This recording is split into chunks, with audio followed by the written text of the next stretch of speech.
And so to Hugh Grant, who's had a bit of a bumpy ride after his international success in Four Weddings and a Funeral. There was the unfortunate business on Sunset Boulevard when he was caught in a car and in flagrante with one Divine Brown, a hooker of that parish. And this was swiftly followed by the critical disaster of his first American film, 9 Months, an alleged comedy. But things are now looking up. His latest film, Extreme Measures, a medical thriller produced by his girlfriend, Elizabeth Hurley, in which Grant co-stars with Gene Hackman, was well received in America and went to #1 in the box office charts there. And that was among the things we talked about when he came into the studio. This is $2,600 worth of lab work. Right. I had 2 people tied up for 8 hours. Well, you know, Gene, what you do in the privacy of your own home is really your business. Okay, let's get it into your head. This is not England. This is not the National Royal Shakespeare taxpayer pick up the tab healthcare system, okay? Somebody has to pay for this shit. Yeah. Hugh, Extreme Measures is, comes as a, well, will come, I think, as a bit of a surprise to particularly people who remember you most fondly from Four Weddings. Because it's a very different kind of role for you, isn't it? Well, yeah, it is. I'm, in that it's a serious drama, or it's a thriller, and so it's nice to be doing something different. I mean, it's not actually the reason why I took the job. I didn't think, Christ, I got to do something different, but I did it just because I thought it was the best script around. In fact, I thought it was a cracker. But it was nicely put together, I think, by certain Liz Hurley, whom you know rather well. I mean, getting Michael Apted to direct it was a good move, and Gene Hackman. I think that was a fine piece of casting, wasn't it? Good, yeah. Well, I'm glad you agree with that. It was one of those fantasy situations where we were sitting down. By that time, Apted was on board, and we were thinking, right, now who's going to play Marek, you know, the big antagonist? Well, of course, Gene Hackman would be brilliant, but he'd never do it.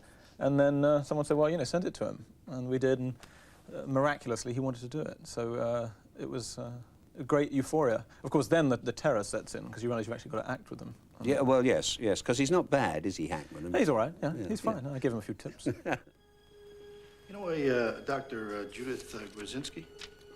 From Gramercy Hospital, yes. Is she all right? Yeah, she's fine. She got this nutty call from a guy named Luthan, Dr. Luthan, you know? Is he a student? No, he's in emergency. He's a Brit.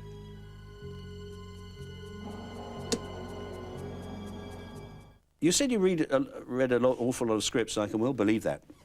But I also read that for your previous American movie, 9 Months, you read 70 scripts before you chose that. Now, how bad were the other 69? Yes. Well, I mean, I'm out of the closet on this one now. I admit I made a mistake with 9 Months. I feel embarrassed, not because I think it was necessarily a bad project, but just because I was bad in it. I think I ruined it. And it's quite rare to be bad in something, and I chose to do it in my first big Hollywood film. Well, I think you're actually being over modest there, because when I saw the film, the person I blamed was Christopher Columbus, and you know, I really felt that after that he ought to stick to Not Finding India, because you were miscast in the film apart from anything else. Well, poof. No, I don't blame him. I don't blame him at all. No, I think I let him down. I thought big was the answer to that film. I thought I'll go big, and it was certainly not the answer. Are you going to continue doing the same kind of film, Extreme Measures, thriller, or what's your next one going to be? Well, I'm very open to all possibilities. It really is that old thing. I'm sorry to bore on about it, of just finding a good script. I find them very difficult to find, and especially as the majority of the scripts I get are American and written for Americans. And if one can do a quick flip and make the character English, like I could in Extreme Measures, that's fine. And of course, there are strong rumours that you're doing a sequel to Four Weddings. Yes, I'm always interested to read those.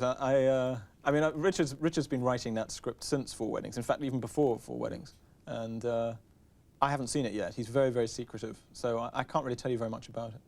But are you doing anything to attempt to encourage British screenwriters? Well, yeah. I mean, we set up Simeon Films, who produced Extreme Measures, American film, but we set it up in London rather than in Los Angeles, with the specific aim of weeding out more Richard Curtis's from television, and you know, on the basis that when he had a go at writing a film script, it was a big success, and there must be others who can do it. And I think we've failed, really. I've read tons of stuff, and I find that a lot of it's incredibly well written and unbelievably good television. We all know we've got the best television in the world, but it's just never going to be commercial. Yes, it'll come out, it might get a few good reviews and, you know, play at the Curzon or get something at the San Sebastian Film Festival, but there's very few which we think, wow, yes, that's really going to set them going in Albuquerque. You've been in a few films like that yourself, Hugh, haven't you? Yeah, I mean, it's my staple. Why do you call it simian films, by the way? Well, Barry, because Elizabeth got a thing about monkeys, and she thinks that I look like one. Really? Yeah, it was our little private joke, and now it's my public humiliation. Well, you've made it public. I didn't know that was the reason. Yeah, well, there you are. Yeah. I hate to reopen old wounds, but your misadventures on Sunset Boulevard, according to rumour here, led to your being replaced in 101 Dalmatians by Jeff Daniels. And now, is that remotely true?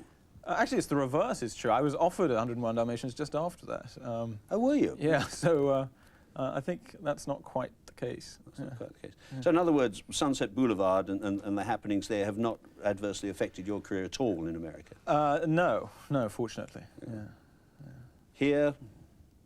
Well, insofar as, I mean, I don't have much of a career here at the moment apart from as a producer, and so it hasn't really had any particular effect, and it's a great relief.